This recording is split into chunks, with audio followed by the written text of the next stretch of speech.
Hello and welcome to another battle prediction. And yeah, so we're doing Stitch versus Rocket Raccoon today. And joining me, as always, is my co-host, Bakugan. Once I get him in the call. So, yeah. Unfortunately, I had to resort to the Marvel Wiki because the Versus Wiki kept giving me Marvel vs. Capcom, which is not even related to the comic book counterpart. Not at all. And the Marvel Cinematic Universe version, which is totally different from the comics. Exactly. So, I hope you like me reading lore, because thankfully it's abridged, but it's still me reading lore. Yeah, so which one of us should do the character? Me covering Stitch or you covering Rocket? Let me get the elephant in the room out of the way. Alright, you can do Rocket.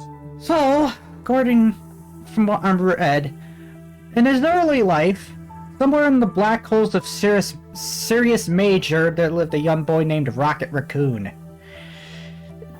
Possibly snatched from Earth, he was used by a group of alien humanoids and as a therapy animal for the inmates in the half-world asylum for the criminally insane.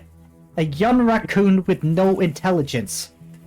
Rocket was used as a service animal for a patient named Kevix, a war veteran with a mouth like a sailor and bad dreams. He liked Rocket to sit in his lap while they watched dumb old war movies. He was good to Rocket, the last one to ever be. When the humanoids' funding was cut, they left back to their home planet, but not before building robot stewards to provide for the mentally ill. When a nearby star went nova, ensuing radiation gave sentience to the robots, who quickly chapped at the illogical directives of humanoids. Seeking to end their servitude, the robots used genetic engineering to give intelligence and awareness to the animals that had been left as companions for their patients. That's probably not good. The robots made the animals anthropomorphic to engender a cheerful atmosphere, keeping the most dangerous inmates happy. The robots experimented on Rocket to give him intelligence through painful and traumatic surgery. Rocket's DNA was altered similarly how to the Kree made the Inhumans.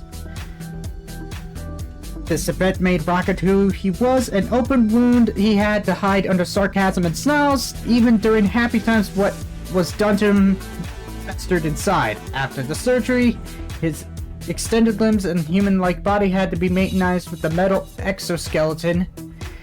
Rocket and his fellow animals knew that it was their duty to look after at least the dangerous patients from the surface of the planet, whom they called loonies. In my own words on how he said it, basically what Storm is saying is that Rocket's basically a jerk. But the animals were initially unaware of the true roles in history. Half-world surface was divided into two, half industrialized and manned by robots that created technology for the animals, and half a verdant paradise where Rocket and his fellows lived with the loonies.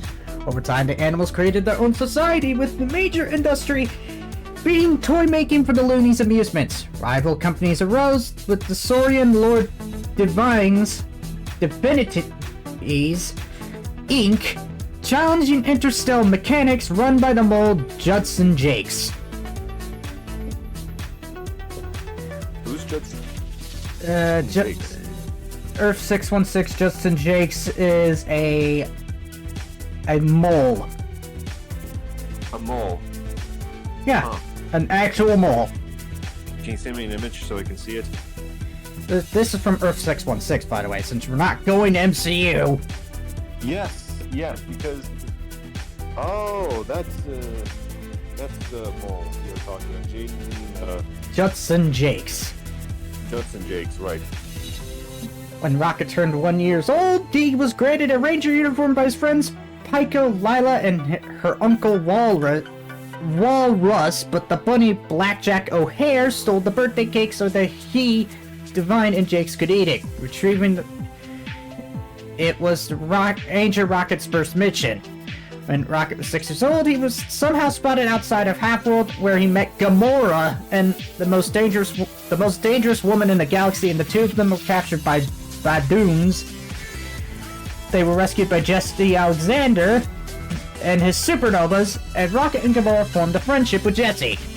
Over time, Lila became Rocket's girlfriend, with her uncle Walrus became Rocket's partner. When Rocket bought a ship for the two of them, Walrus wanted to name it the Wailing Wall, but Lila proposed Rack and Ruin. And Rocket liked the alliteration with his own name. Wallace was left playfully resentful about this, refusing to refer to the ship as belonging to the two of them. As they used the ship to travel to Half-World, Rocket became known as the fastest gun in the quadrant. Once the Hulk arrived to the planet, but he experienced a comforting children's tale version of the world, presumably being immersed in a virtual reality. Perhaps even along with Rocket and his friends, Hulk was promptly sent back to Earth to prevent them from upsetting the status quo. That was just the early life. There's also the contest of champions, the space travels that he's endured, the Annihilation Conquest, and Guardian of the Galaxy. How did he even meet Gru? That I don't know. But, let's see here. And then later on, he ended up going on hiatus, and then he ended up teaming up with the Cosmic Avengers and all new Guardians, which pretty much consist of Star-Lord, Drax, Rocket, and Gamora, and a tiny version of Groot. It's a shame that their version of Drax isn't like MCU's Drax. He's funny. So, and then there was another version of the Guardians of the Galaxy that involved, fuck, I can't really tell what the fucking horse's name from the Norse mythology was. Bill Hader or whatever? Rocket, Star-Lord, Groot, until Rocket discovered, So, Didn't he and Warlock eventually?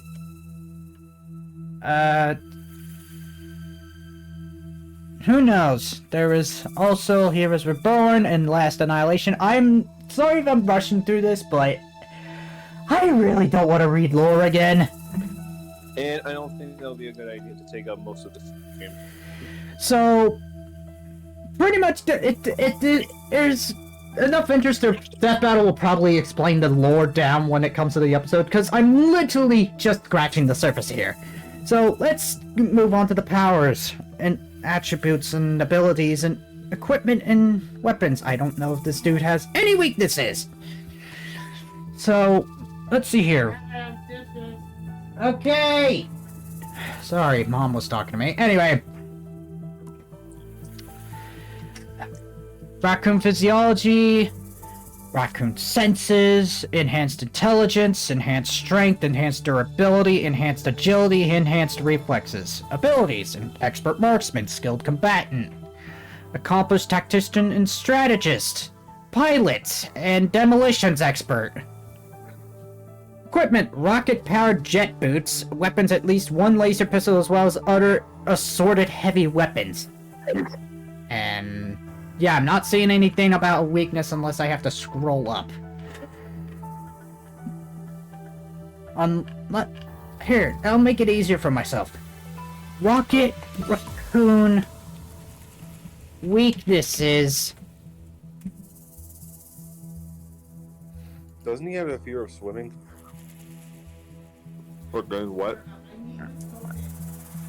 From what I'm gathering, no, this is showing movie shit. Why can't this just give me the weakness? Marvel and DC wiki. This'll work. Let's see here. Weaknesses, none notable. Huh.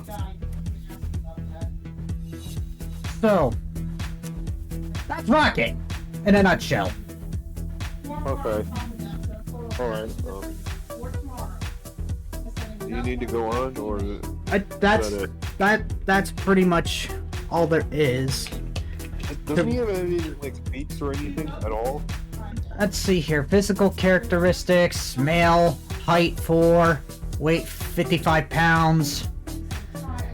Let's see here. Living status, personal information.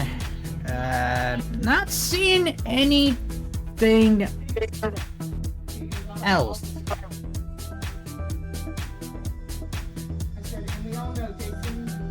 Yeah, I'm not really seeing anything else for him. Because as I said, I'm going by the Marvel Wiki since, well, there was no Versus Wiki for the comic book variant. But yeah.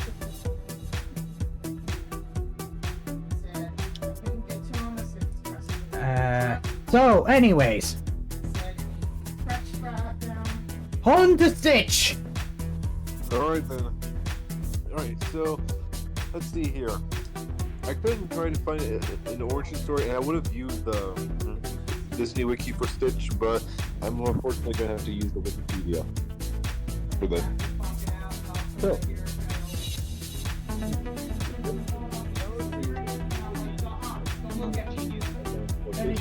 Jumbo Jukta. And he wanted to create an experiment known as 626 to cause chaos, and create chaos around the galaxy. Unfortunately, this experiment that he was doing must have been illegal, so he got arrested by the space police. And he was sentenced to the United Galactic Federation, or UGF for short. They put both Jumba and Stitch on trial after what happened, and what Stitch said to the audience might have shocked me, and I don't think Jumba said I didn't say that. So they both arrested him and Stitch. Unfortunately, Stitch got away and ended up crashing into Earth. At first, the United Galactic Federation thought it was just water, but turns out it was a very small continent known as Hawaii. So, and before I should mention the Stitch anime has a totally different continent, and while it has the same characters, Dr. Jung, whatever his name was, is Jumba Jukivi or whatever. Jukiva literally is slightly different in the anime, but he's there to keep an eye on Stitch, from what I understand.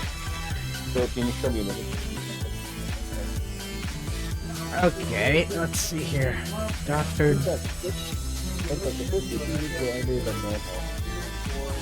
Anime. You know, the same people who did Death Note, Haikyuu, and One Punch Man. Yeah. Okay. I better just search anime Stitch, that way I can get the right. Okay. This is a screenshot from the anime, by the way. So. What Jumbo looks like in the anime. He looks the same, but his personality is slightly different. And also, is that girl in a dress supposed to be Lilo, the short one?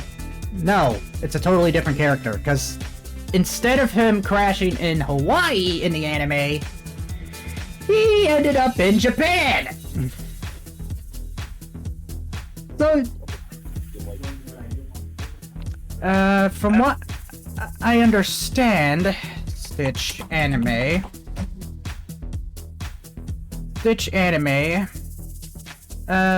Jukiba, an evil genius scientist, one creates Stitch and other 625 experiments made before him. He is assigned by the Galactic Council to watch over Stitch and lives with Yuna and Grandma Oba. He is more friendly in this series than the original and has less of a penchant for evil. That's why he was called Experiment 626, was because there were 625 experiments. So back when I was saying, before Stitch was going to crash into Earth, the Grand Council was assigning Captain Don 2 to escort him. But like I said, he escaped, crash landed on a spaceship in Kauai, He crash landed in Hawaii, somewhere in a city or a town or something. I don't know how to pronounce it. So when he crash landed, he encountered a frog because where he landed was new to him. But then he got run over by a truck. So first thing that he woke up was that he ended up in an adoption center with all the other pets, but they were immediately scared of him. So he had to disguise himself as a dog to hide from his captors, and was adopted by a little girl named Leela, who named him Stitch. So back to where I was. So instead of origin, there were some things that should be known about Stitch. He has an enhanced smell, amazing resistance to bullets. He's very bulletproof, fireproof, shockproof, and fireproof. His intellect, well, he thinks faster than a supercomputer and is escaped in an alien prison. He also has night vision, and he can move objects 3,000 times his size. And he's an expert at alien ethology. He has extended claws, extra two arms, can curl up into a ball, and can crawl up walls. His main weapons are plasma blasters. They're composed of plasma. He has 4 of them for each of his arms. He has 4 of them, one for each of his arms. And then they can burn up to 1 million degrees Celsius. That's hot. And it's hotter than lava. They're even a 4th state of matter, too. There's not really much about his feats. He survived the vacuum of space. He threw a Volkswagen Beetle with little effort, lifted and threw Captain Gantu off a ship, came back from the dead, commanded his own space team, and managed to capture all experiments. Oh, I'm sorry, his cousins. Funny enough, when you said all the 625 experiments, there was actually each experiment had their own function of what they do. There was one that can talk really fast, one that can generate electricity, and one that was a gender-bent version of him, but pink. Ah, yes, the electric one. If I remember correctly, that same experiment was also a boss in Birth by Sleep. Since Stitch was also in the Kingdom Hearts games. We're not going to go into Kingdom Hearts. Look, Kingdom Hearts is part of Disney, but that doesn't mean we can put it in the prediction here because. But since it's, we're not going to put it in. I know that. We're not going to allow it because Kingdom Hearts is very, very complicated. Though Birth by Sleep, I just briefly does go over the first moments of the first movie. Essentially. Pretty much with Jumba Jukiba in prison, and Stitch escaping, and yeah, dealing with Gantu. That's pretty much brief mention. Before Stitch became who he was originally glitching because the experiment that Jumbo was doing wasn't complete because of the police interfere. Ah, that's what the electric experiment name was. It was Experiment 221. What did it look like? Oh, just briefly, from the screen cap actually the model from the game, since it is the same design that is in the show for the Disney show, not the anime. That thing! Oh. I forgot that each of his antennas were next to one of its eyes. So yeah. That thing. So pretty much, there's enough interest. I'll talk about the various experiments because we're literally just scratching the surface for Stitch's cousins. So, I only know the gender-bent version of Stitch that was pink, one that has the ability to generate electricity, and one that was a fast talker. What experiments were knowable of what they do exactly? Because I also know there was supposed to be an evil version of Stitch named Leroy. He was yellow, but doesn't have the same power function as Experiment 200, whatever you just mentioned. 221. 221, yeah, that was him.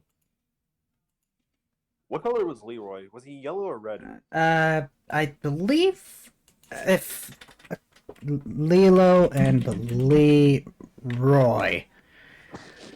If I remember correctly, Leroy was red. It's becoming a Mandela effect to me. And yeah, he looks like Stitch. But red.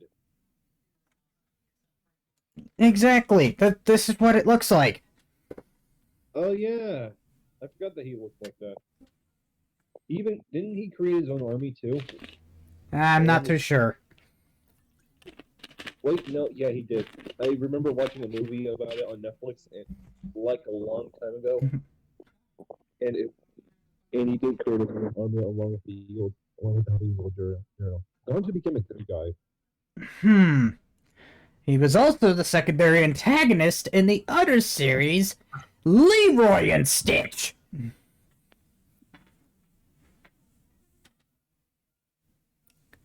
So yeah.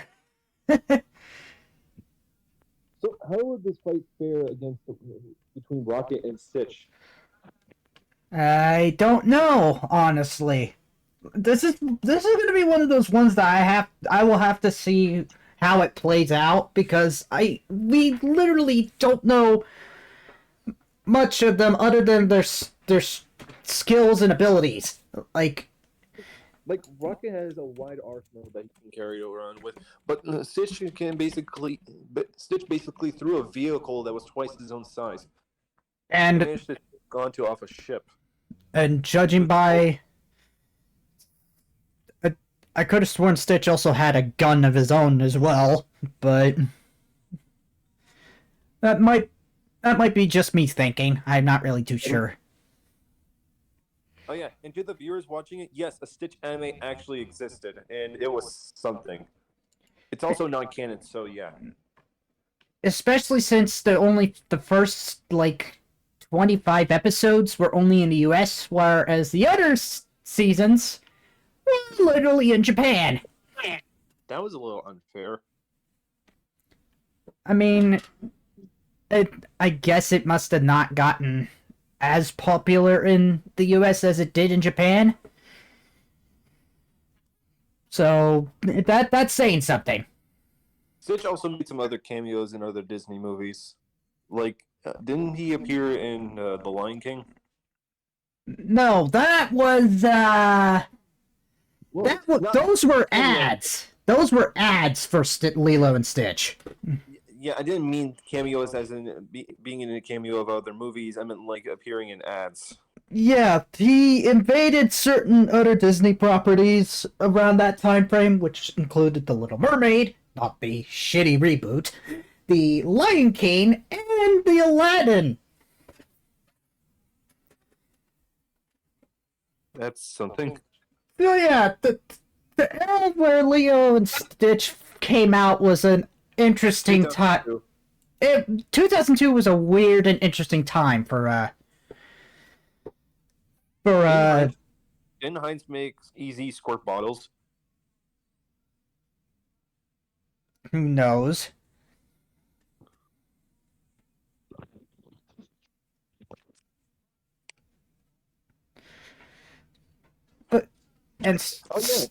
Yeah, they did make easy squirt ketchup. It was in different colors. There was one in red, one in purple, and one in green. I can't taste these things. They look delicious. And yes, there was a few video games for Stitch. The particular movie one for the Game Boy Advance, another one called Lilo and Stitch Trouble in Paradise for the PS1 and PC, and Disney Stitch Experience 626 for the PS2. There is a problem with licensed games. Some of them are good, and most of them are bitter road bumps, let's just say that. Yeah, there were some games that were basically trying to capture the original movie, and some trying to be their own game. As Category said, Disney has some good games, and Disney has some bad ones. So So yeah, in conclusion, we have no idea who's going to win this. Yeah, like Rocket does have experience of being with other teams, but Stitch managed to stop a truck with his bare hands along a Volkswagen Beetle. Wait, no. He did stop a Volkswagen Beetle. He didn't stop a truck. And he managed to redirect the truck to a volcano and even punctured a hole in one of the gas tanks just to reach Stitch to go onto the ship. So yeah, Okay, by the way, in one of the deleted scenes, there was this one deleted scene where Jumba, Weebly, and Lilo's sister hijacked an airplane and they were trying to redirect it to go to a ship. And I think that was supposed to be a nod to a certain event from September 11th, 2001 that I shall not mention. yeah, I think that time when Stitch was coming out, it was still a time where everyone was still recovering. Yeah, that event was not a good one. Yeah, so let's just say this. In conclusion, I don't know who's going to win. I don't think Bakugan knows who's going to win. But if you know who's going to win, just shout it out in the comments later when this goes on YouTube. Yeah, like this kind of reminds me of Isaac Clarke and Gordon Freeman. Both are very good. Both are very versatile with sci-fi weapons. No, wait, Gordon only carries a gravity gun, but still, Gravity gun and a crowbar. Yeah. Still, we have no idea who's going to win this fight at all. So we're just going to have to find out until the end. How do we end this prediction? So I don't know how we end this because this battle right here is just a mystery to us. Like it was revealed I was also thinking of doing like podcasts too of what we would talk about. It's possible, but like I said, this one was revealed like how the effect of the reveal of this one felt like SpongeBob versus Aquaman all over again. But the outcome unlike SpongeBob versus Aquaman, this one we really don't know the outcome. Yeah, this was a little too early for us. And I don't know if it's actually a joke battle or if it's an actual matchup people really wanted. Then again, there was a death battle cast of these two on there at one point, so it's possible it's an actual match, and it's one of those ones that we don't know much of. Yeah. I was also hoping for Ash versus Yugi. But I don't know which symbol that would represent. Maybe the recycle symbol or something, or the shuffle symbol. Since, the shuffle symbol kind of makes sense for Yugi, since you shuffle the deck. In fact, in both Pokemon and Yu-Gi-Oh! Card games, you shuffle the deck. That actually makes sense. I was also thinking of Narukami versus Ash Yugi. Ash Yugimoto. I don't know why. That sounded a little hilarious. But who knows? So, yeah, I know this one was a little weird where I forgot to switch it to live stream, but it still had the image in the bottom right corner, so that makes it easier. You still get to hear us talk about the prediction, but regardless, this is one that we don't know who's gonna win. I don't know who's gonna win. Yeah, me neither. Like, part of me thinks Stitch is gonna win, but there's that other part of me that Rocket's gonna win, so it's up in the air. It kind of depends on the experience here. They'll probably have more info in the comments section whenever I put this on YouTube later, because we are literally just scratching the surface of these two. Yeah, well, think about it. It will probably be depending on experience. Like, Rocket has more experience of joining with other teams before the Guardians of the Galaxy was formed, but Stitch managed to gain his own team when he became declared as a hero in the galaxy, but went back going to Earth instead. So yeah, this is gonna be an interesting battle. Is all I can say. Yeah, to me, there were some fights that would actually want to see that depends on experience for each fighter. Like how long they've been doing this. Like, Okay, Kratos, for example, he's 1,000 years old and he has many experience. yet of course, at the time when Kratos didn't have God of War 2014 and Ragnarok, he was still in his God of War 1 through 3 era, and he lost to Spawn. And to be fair, Spawn was broken to begin with. Yeah. There was also this poll before season 10 started that had Azura in the thumbnail. Yeah, Kratos versus Asura. That was one of the ones for... Now that I think about it, wasn't that one of the ones in that poll that was voting for the season 10 episodes? Yeah, like, to be honest, I would genuinely like to see a season 10 episode of Kratos fighting against Azura. Like, Of Azura's course. like 12,000 years old. Of course, I know with Kratos having more games on his belt, unlike Asura, it depends. But yeah, so that was this prediction, which... Thank you for having me on your prediction, Storm. I'll see you 2 weeks later for the full fight. No problem. So, let's hope and pray that whoever wins will find out, because I really don't have a choice on this one, because I really can't really decide on who wins. So then, you Captain Edgeley signing off. I'll see you in the next stream.